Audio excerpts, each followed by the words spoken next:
Olá, cinéfilos! Nesse tempo chuvoso, vou deixar para vocês minhas impressões sobre Eu Me Importo, lançamento da semana na Netflix e que conta com Rosamund Pike e Peter Dinklage no elenco principal. O filme conta uma história que nós já pudemos ter visto antes na minissérie documental Na Rota do Dinheiro Sujo, em seu 5º episódio da 2ª temporada, que é o estelionato de idosos através do Instituto da Curatela. Calma, vou explicar. Marla, a protagonista, interpretada pela Rosamund Pike, ela é uma advogada que, dentro dos limites legais, interdita, ou seja, retira dos idosos a capacidade de poder determinar suas próprias vontades, determinar como irão utilizar seus bens, suas propriedades, seus direitos, e começa a utilizar-se, portanto, disso para poder enriquecer ilegalmente. Ela é uma estelionatária, portanto, que atua dentro da margem da justiça, até que certa vez uma de suas clientes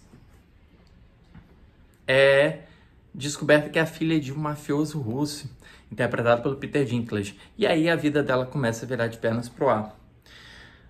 Esse tipo de comédia satírica / thriller criminal, ele coloca o espectador numa posição bastante desconfortável, porque, sem ter com quem se identificar no filme, a expectativa é apenas da punição. A nossa expectativa é, portanto, ver Marla pagar pelos crimes que comete. Só que aí, o roteiro do filme comete um erro, para mim, inexplicável. Ele introduz uma informação que não é utilizada em nenhum outro momento da narrativa, senão para quê?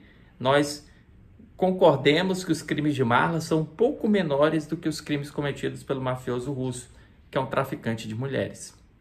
Ao informar isso ao espectador, parece que a narrativa tenta bandear-nos para o lado dela. Ou seja, nós começamos a, embora sem identificação alguma, porque não tem como se identificar com uma pessoa que furta dinheiro de idosos, nós começamos a estar mais do lado dela e menos do lado da punição dela.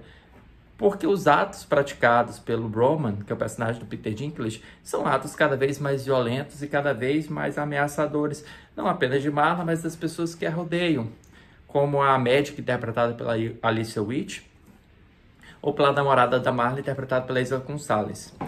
Então, essa posição meio desconfortável do espectador é tratada dentro de uma narrativa que também não sabe fazer muito bem o uso do humor ácido, já que em determinado momento nós começamos a ter um enfoque mais satírico da questão, satírico dos crimes por ela cometidos, para o outro começar a ter uma abordagem típica de thriller mesmo.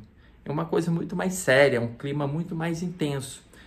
Se for para comparar, recorde de O Lobo de Wall Street, como o diretor Martin Scorsese utilizava exatamente a sátira para fins de tornar o Jordan Belfort um personagem mais tragável, mesmo sendo um cara também inescrupuloso e um cara também individualista que pensava nos próprios ganhos e não das pessoas para quem investia seu dinheiro. E você faz essa comparação e você percebe que o diretor J. Blakeson, ele erra a mão em como equilibra a sátira com o crime. Por outro lado, não dá para negar que o diretor é muito eficiente em expor uma crítica social desse sistema capitalista que muitos insistem em defender como sendo meritocrático, mas que na realidade premia aqueles mais espertos. Aquelas pessoas que enxergam as brechas da lei, sabem utilizar o sistema a seu próprio favor para poder ganhar bens, para poder tirar proveito particular.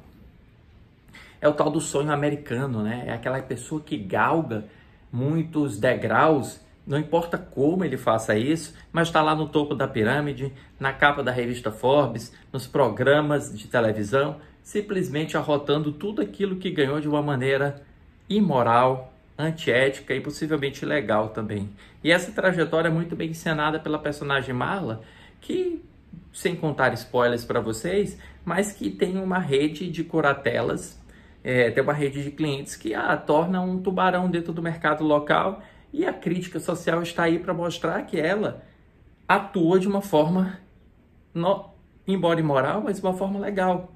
Então ela consegue convencer o juiz, que não é corrupto, mas é uma pessoa ingênua que acredita nela. Ela consegue afiliar-se a médicos, afiliar-se a donos de instituições, de asilos, e aí de forma mais envolvendo corrupção, mas ela consegue fazer os seus elementos, ela consegue fazer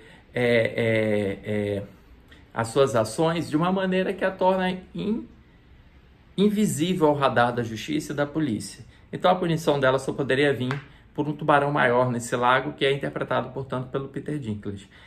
O filme tem ótimas atuações, a Rosamund Pike é muito eficiente nesse tipo de papel, como a gente já pôde conferir em Garota Exemplar. Ela é muito boa nesses papéis em que ela pode introduzir uma faceta fatal, uma faceta cruel e uma personagem aparentemente simpática. E o Peter Dinklage é um ator estupendo, ele consegue traduzir toda a frustração, crescente raiva do Roman à medida que suas medidas, suas ações se tornam... elas não se mostram eficazes para conter Marla, para impedir Marla de continuar a manter sua mãe longe de si. O filme é muito envolvente, porque esse tipo de narrativa que tem causas e efeitos muito claros e que os eventos escalam de uma maneira cada vez mais violenta e cada vez mais intensa, eles costumam envolver o espectador de uma forma bacana. Então o ritmo do filme é gostoso de assistir, são boas as atuações e ele tende a ser bastante recompensador naquele ponto primário que eu falei com vocês no início, que é justamente em reprisar e incitar a punição à sua personagem.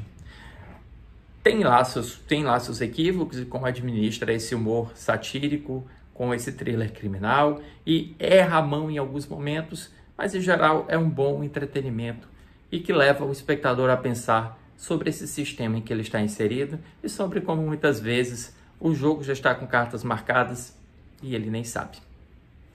Até a próxima!